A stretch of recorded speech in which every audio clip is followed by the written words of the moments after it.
Welcome, Gun Talkers. I am seated across Mr. Greg Lappin. I use it Mr. loosely. But no, we're actually here talking to Greg, and we're going to be looking at a first-person defender that we filmed back in a few months back.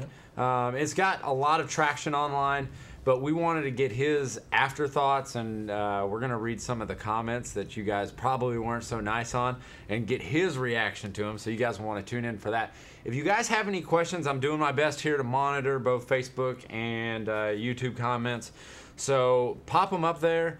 We'd love to talk to you. He'll answer whatever you got to say. It may not be the answer you want. You may be offended. I'm telling you, I'm warning you right now. I can honestly tell you that given my conversation with him before this, you guys won't like what he has to say.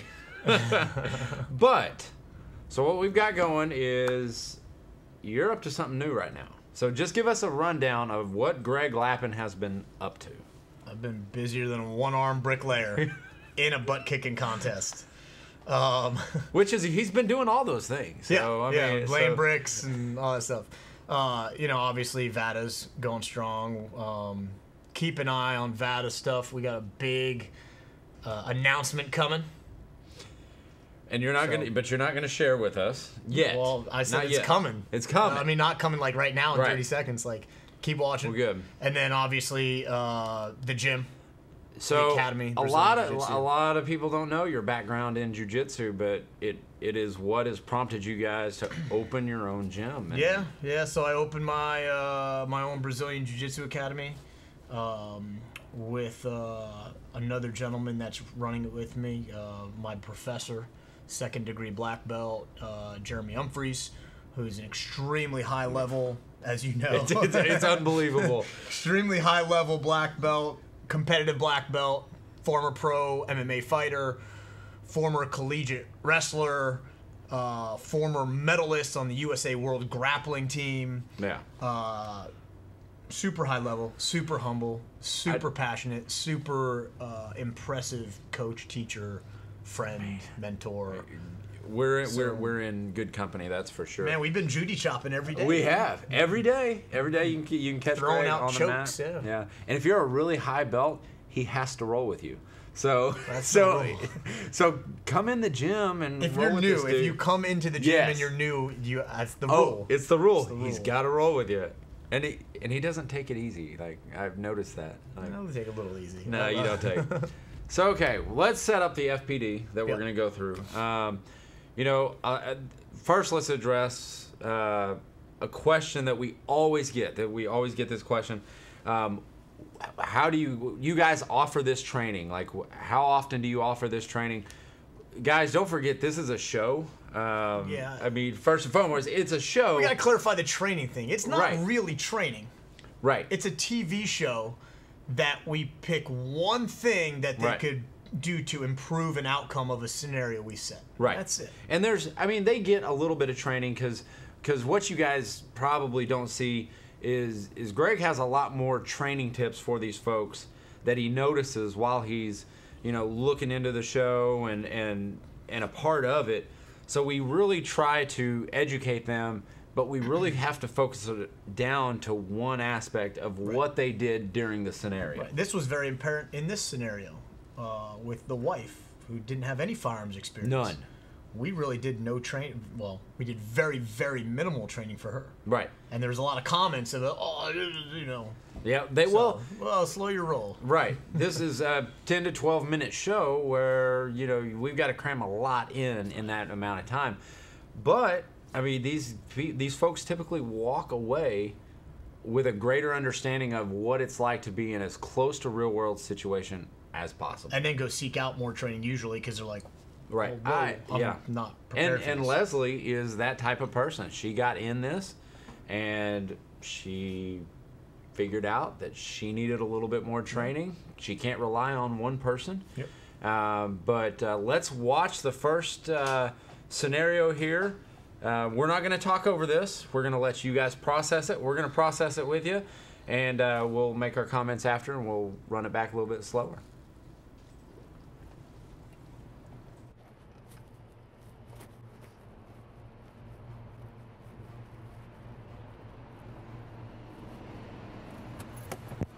Hey, what's up, man? Hey, what's happening? Hey, well, I just want to see if they're open, man. Oh, I just get my car keys. Oh, okay. Give me your keys. Give me your keys now. Give me your keys. Give me, don't reach where you got a gun. Give me your keys. Here, man. Give me your keys now. Here, take it. Give me your keys. Get in the car. That's it. Let's go. Come here. Tell her to come over here. I'm gonna kill you. Lefty, go inside. Tell her to come over here. I'm gonna Inside. Index, index, index. And exercise, and exercise, and exercise. Okay, you go for it because, I mean, you were the bad guy in this scenario. I was the guy distracting them, and we typically will throw something at them, either a distraction because they're really on high alert. Yeah, they think everyone with a helmet on is an enemy.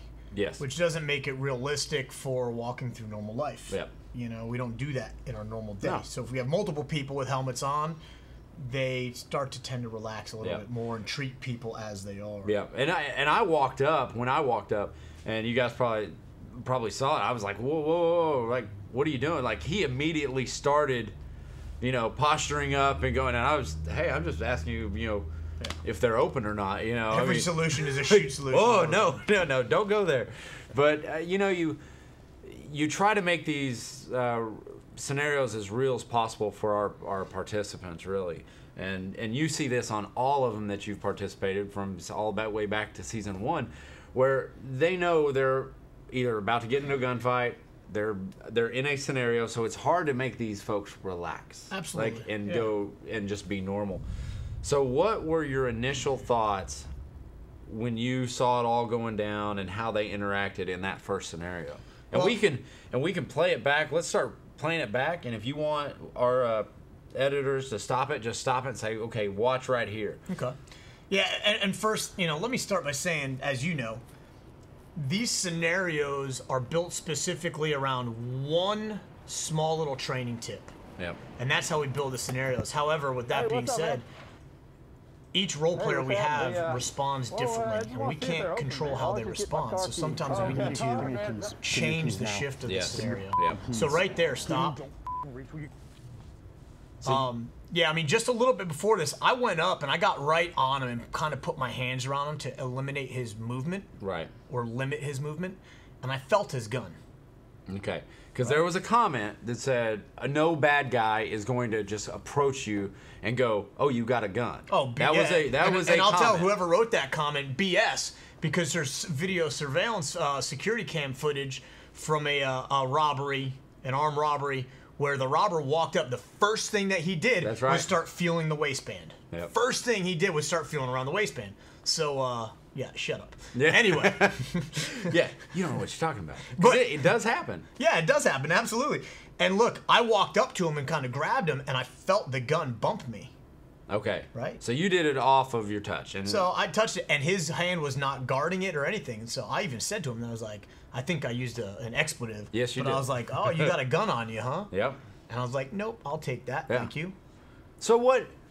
I mean, we get a lot of comments on that. A lot of comments are, why not teach gun retention? And Right. essentially, we get into that. And we talked about it with him. Yes. I don't think it made the show because it makes the Right. show too long, but we Yep. did talk about weapon retention with him in the holster Mm-hmm. and out of the holster.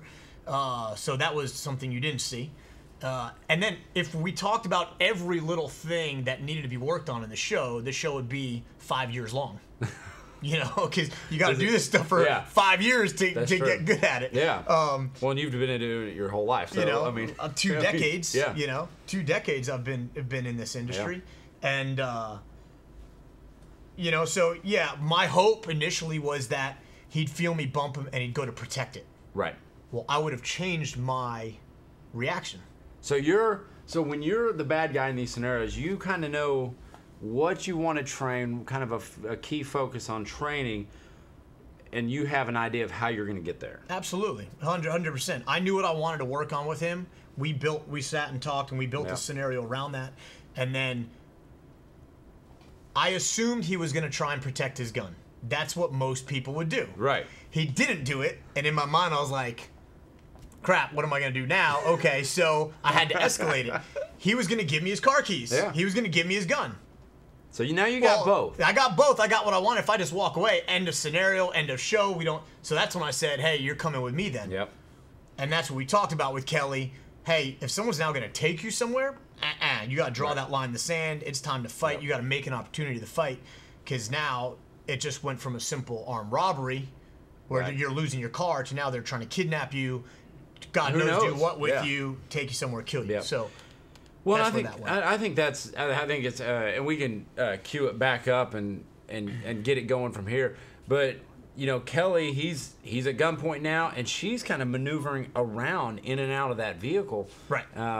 And they just had a guy right there, me, that Yeah, hey, you ran off when you saw it going down. yeah, so. I think I started taking off, but man, yell for help, something. Right now, Or- he's telling her to run off, Run and she off. runs off. Yep. And I'm left with nothing other than, hey, now I'm going to kidnap you, basically. Right. So we called Index. And that's more than likely probably what would have happened is get in the vehicle. Yeah. I mean, And I told him that. Yeah. You know, we talked about that, and that's why when it came time to train, it was like, look, you got at some point you got to draw a line in the sand. right. So So your line in the sand is, well, that's not going to happen today. And yeah, look, So- I'm not saying everyone can be caught off guard. right, No matter how much training you have, a bad guy can get lucky any day. And Right. a bad guy is always going to if they're a decent bad guy, is always going to try and do something to you when you're least ready. right. That's true. So to say stuff like, oh, well, you just make space and go for your gun, dude. Yeah. No. You've never been in a fight. Yep. If that's a real fight, if Well- you say that, and you Yeah. Our good friend got a lot to learn. Poetry on a Cracker, he says it happens that fast, even when your head is on a swivel and trained up. And it absolutely. does. And you know this better than anybody. And that's why we love having you on the show, because you know like how fast it can happen. And a guy to walk up to you while you're talking to somebody, it doesn't matter. Like, it happens fast. Look, this is not to toot my own horn. You like that toot my own horn? Yeah. Huh? I haven't heard that. I don't know if I would say that. This is ever not to again. brag or I boast. don't- Can we edit that out? Yeah. Oh, we're live. Crap. All right. Never mind. But for some of y'all who may not know where I'm coming from, yeah, I train Brazilian Jiu-Jitsu and I study different martial arts and I fight and all that, yada, yada. But I was an investigator with a special investigative unit in the city of New Orleans for many years. I worked plainclothes. I worked undercover. I've been robbed while at work.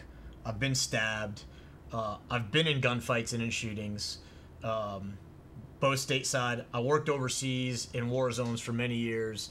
I've been in fights overseas. So I'm not like figuring this stuff out on the fly. I'm not watching YouTube videos and deciding what I want to do. This is based off of real experience, real training through law enforcement training, government Right. training, But etc. the beautiful and thing then is experience. now we can watch YouTube right here. Well, I know. And, So, I and we mean, can watch you train. dude, what do you want to become an expert at? Yeah. I always wanted Fixing to be a truck. I always wanted to be I bought an old truck. I need to learn how Yeah. to become a mechanic quick. Exactly. But I think we're going to have the second scenario queued up. So this is after they've gone through the training. This is Greg gave him a few little tips, and now on First Person Defender, as we always do, we change it just a little bit so they don't know what's happening. Maybe it's one guy, maybe it's two guys, but check it out. We'll do the same thing. We're going to run it through, and then we'll talk through it.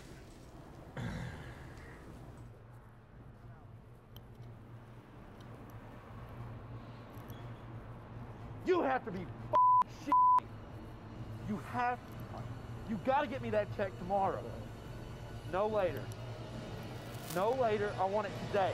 Give me your keys. Give me your keys now. Give me your keys. Give me your keys. Give me your keys. Do it now. Give me your keys. Give me your keys.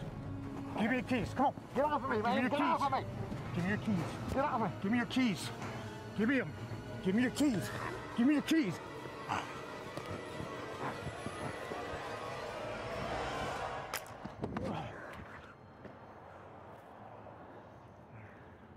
Nice dive. you like that? I like the dive. The dive. My gosh. You got me. Die. That was That was like a Bugs Bunny death right there, That man. might have been the worst dive I've seen on the show. Dude, it was for a while. concrete. It was concrete. I'm delicate. Yeah. Look at me. So obviously, it got a little bit more. There was a little bit more fighting going on. yeah. He was trying to retain his firearm after the training. Right. There's a couple key pivotal things in there. And look, Kelly didn't have any wrestling experience or grappling experience or martial arts experience or combative experience, whatever you want to call it. Punching, hitting, grappling, striking. People, learn combatives, learn unarmed or empty hand techniques. Look, it's all fighting. But you don't learn how to be good at fighting by watching UFC or because you're a man and you think you know how to throw a punch. Yep. Like, you have to actually train for years. So Kelly started grappling with me a little bit, not really going to the techniques I initially taught him. Right. I had to kind of bait him into that underhook. Yes. And then when I baited him into the underhook, his back was still towards his wife, who had her gun drawn. So I spun us around to have my back to them now. Yep. And I kind of fed him that arm drag so he could do the arm drag to my back and push me away. And that's part of it. You know, someone with no experience in the show has received 10 minutes of training. Yeah. 15 minutes of training max. Yeah. You know, and now they're going under stress again. And now use it. But after they get it and after they see the scenario and after they see how it works, that's how we learn. We learn it by drilling techniques, practicing techniques over and over. And they go, oh, that makes sense. Right. That works. And it's funny, when we did separate, I stood there for a second looking at his wife. Like, she's not shooting me. Are you going to shoot me? Okay, cool. So I'm going back. So that's Yeah. when I ran back toward him and she engaged me. Yep. And she had no prior training. Zero firearms experience. Anything like that. And the one thing that people point out. Grip. Her grip. She had no training. No and we training. didn't train her on her grip because we didn't have time. We didn't have time. No, we didn't. And she did it. She made the shot. And she hit me in the face, legitimately. And Like, she she was- hit my mask legitimately She in the was face. patient. Yeah. You know, she waited for that shot to open up, and then when they broke, it seemed like a little further shot. Yeah. I mean, it was a poke. I mean, it was at least 10, 12 yards. Yeah, it was at least 12 yards, I'd say. Yeah. But But she, I mean, it wasn't a fall for camera. She legitimately rung me right in the face. right in the chin. Yeah, I right think. here. And And that's why you decided to go straight that's down. why I went down. Look, she took me off in the face, you know, Yeah. and I went down. And a lot of these guys on the comment boards will say, why didn't you shoot twice? Why didn't you shoot? Well, that's a little bit of Greg saying, yeah, you shot me in the face. I'm done. Well, look, we always preface, you know, if you say, oh, double tap, you're wrong. Go get some updated training from a worthwhile instructor. You engage the threat until the threat is no longer a threat. If that's one time and the guy's down or the girl's down and you're tracking them and covering them till you're safe, cool. If it's 7, 8 times, then that's what it takes. So, oh, she should have shot twice. Yeah. Well, shut up. Yeah. Go get some training. I mean, I'm sorry, but man, like this one shot is not enough, especially in the cheek. I mean, if I get shot in the cheek, I'm stopping whatever I'm doing. Was my reaction enough? Who cares, cheek or not? Was my reaction enough? Did I go down? Did I continue to be a threat? The answer is no. So, yes, one shot was enough in that situation. If I kept fighting, then no, you're correct. One shot would not have been enough. But you don't gauge it off how many rounds you shoot. You gauge it off the actions of the aggressor. And take that. Bam! Knowledge dropped. But who are you? What's your I'm gonna hide these from Greg so he doesn't hunt you down. But yeah, I think I mean there's a lot of guys in here who support Leslie and in defense and waiting for the shot, and I think that's great. She didn't have any training. She was scared. She was terrified. Yes, yeah, but the season's still going. We've got 3 more that are coming up. They're gonna come out. And we're going to get Greg back in here a little bit more often to kind of run down these. And we're going to run down your comments too, because I think he wants to call all you people out. You like that, right? You like calling them out? No, I don't actually. I don't. If you go to any of the videos that I'm in or any forums or anything, you'll never see any comments from me unless they're beneficial comments helping people, because bashing someone that really you know nothing about on a keyboard is fruitless, a waste of time, and just shows your ignorance. All right? Watch it, learn, and glean what you can from it, and then go continue to get more good training, positive training. Benefit yourself. Cut out all the negativity. All right? You don't know what we're doing on the show behind the scenes. All right? You don't know what these people are feeling or what their experience is or isn't. Okay? Well, and it's important to note that like these folks that come on this show, man, if you talk to them beforehand, their heart is racing because because this is the first time they've done force on force training, or it's something new. It's just like walking into the gym for the first time, or walking into a new place the first time. You're gonna have those anticipation and anxiety. So we've got more coming. We're fixing to announce that we will be doing some casting calls we're shooting right now, hopefully. If everything goes to plan and we get Greg locked in, we're shooting for the end of September. So if you are able to make it out and go through one of these scenarios with Greg, we're looking at the end of September. Reach out to us. I'll send you'll actually be talking to me. I'll send you an application so you guys can come out, and don't forget, it is couples. So get that significant other or buddy you don't mind guarding your back, and hit me up, info@guntalk.com. But appreciate you, Greg. Thank you for coming out. You're welcome. And if you don't like my comments about your comments, then you're welcome to come down and try and choke me. Anytime. He's open for choke business. Choke me, punch me, elbow me, create Gouge space, bro. Just poke him in the eyes and create space. Come on. All right, come on down and get you some of that.